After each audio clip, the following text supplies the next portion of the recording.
Taṇhā. Craving in the teachings of the Buddha. One of the most profound insights in the Buddha's teaching is his diagnosis of the root cause of human suffering, Taṇhā. The Pali word for craving or thirst. In the second noble truth, the Buddha identifies Taṇhā as the primary cause of dukkha, a term often translated as suffering, unsatisfactoriness, or stress. Understanding the nature of craving, how it arises, and how it can be extinguished is central to the practice of the Dhamma and the path to liberation.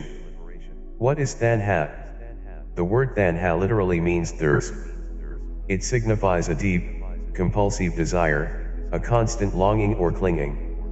This craving is not limited to material things, it extends to experiences, ideas, identities, and even spiritual attainments.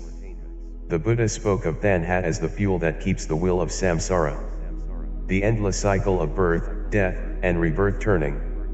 In the Dhammacakka Sutra the Buddha states, "Now this, monks, is the noble truth of the origin of suffering. It is this craving which leads to renewed existence, accompanied by delight and lust, seeking delight here and there. Kama Taṇhā. That is, craving for sensual pleasures. Bhava Taṇhā. Craving for existence. And Vibhava Taṇhā. Craving for non-existence." These three forms of Taṇhā encapsulate the basic drives behind human suffering. The three types of craving. Kama Taṇhā. Craving for sensual pleasure. This is the desire for sensory gratification. What we see, hear, smell, taste, touch, and think. It's the craving for enjoyable sights, sounds, food, relationships, and experiences. Most people are familiar with this kind of craving, as it forms the foundation of consumerism and entertainment culture.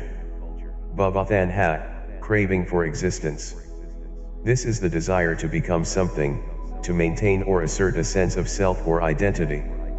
It manifests in our ambitions, career goals, desire for recognition, and attachment to self-image.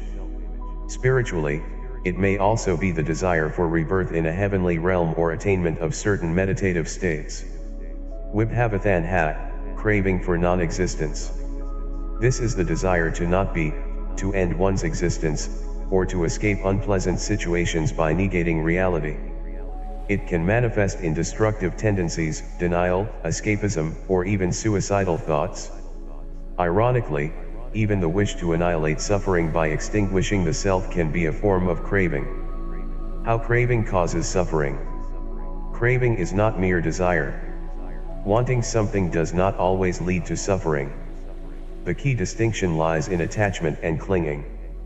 When our desires become rigid, compulsive, or we feel we cannot be happy without their fulfillment, they turn into Taṇhā. Upadana. This craving gives rise to clinging, the mental grasping of objects, views, rituals, and a sense of self. Clinging, in turn, leads to becoming, or the continuation of the ego and the process of rebirth. Patiksha Samuppadha. This is explained in the doctrine of dependent origination, where craving is a crucial link in the chain that leads to suffering and rebirth. Dukkha of not getting what is desired. The problem with craving is not just that we may not get what we want, but even when we do, the pleasure is fleeting. Anicca. The nature of all conditioned things is impermanence. What once brought joy now becomes stale, and the mind seeks new objects to crave. This restlessness is the root of existential dissatisfaction. The illusion of control. Craving creates the illusion that we can control the world to match our desires. We want people to behave in ways that please us, we want situations to unfold as we expect, and we resist anything that threatens our comfort or identity. Yet the world is inherently uncertain. When reality inevitably clashes with our expectations, suffering arises. Moreover, craving strengthens the illusion of a permanent self who desires, acts, and suffers. The Buddha taught that clinging to this false notion of self is itself a source of suffering. When we examine our experiences closely through mindfulness, we see that sensations, thoughts, and emotions arise and pass away on their own. There is no solid I behind them. Craving keeps this illusion alive by constantly creating a narrative of lack and fulfillment. Overcoming craving. The end of suffering. The third noble truth is the cessation of craving. Taṇhā.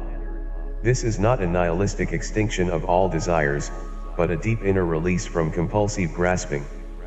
It is the state of nibbana, nirvana, a condition of complete peace, where the fire of craving is extinguished. To overcome craving, the Buddha outlined a practical path, the Noble Eightfold Path, especially the cultivation of right view, understanding the impermanent, unsatisfactory, and non-self nature of all phenomena. Right mindfulness, observing desires as they arise, without immediately reacting or indulging them. Right concentration, developing meditative absorption that brings inner contentment beyond sensual pleasure. Right effort, abandoning unwholesome states, like greed, and cultivating wholesome ones. Mindfulness, in particular, plays a vital role. When we are fully present with our experience, we begin to see craving as just a passing sensation and urge that can be noticed and allowed to fade without acting on it. We stop feeding the cycle of desire and dissatisfaction. Living with less craving. While the ultimate goal is liberation from all forms of Taṇhā, even reducing craving in daily life leads to profound freedom. When we loosen our attachments, we become less reactive, more patient, and more compassionate. We no longer demand that life conform to our preferences in order to be happy. Living with less craving also means being content with what we have, appreciating the present moment, and letting go of unnecessary complexity. It is a path of simplicity, gratitude, and inner clarity. The Buddha didn't teach us to reject pleasure or to live as ascetics unless that was our chosen path.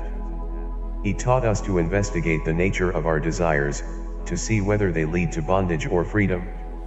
Not all desires are harmful. Wholesome desires, such as the aspiration for liberation or the intention to act kindly, are encouraged. What matters is the quality of the mind and the presence or absence of clinging. Tanha, or craving, is the deep thirst that drives the will of suffering.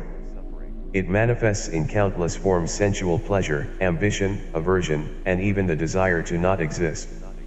The Buddha's teachings offer both a diagnosis and a cure. Through awareness, understanding, and inner cultivation, we can begin to let go of this craving, step by step. The freedom that comes from abandoning craving is not cold detachment but a vibrant, awakened presence. It is the peace of a mind unburdened by compulsive longing, a heart that is open, and a life that is no longer driven by fear or desire, but by wisdom and compassion. Letting go of craving is not losing something. It is gaining the world,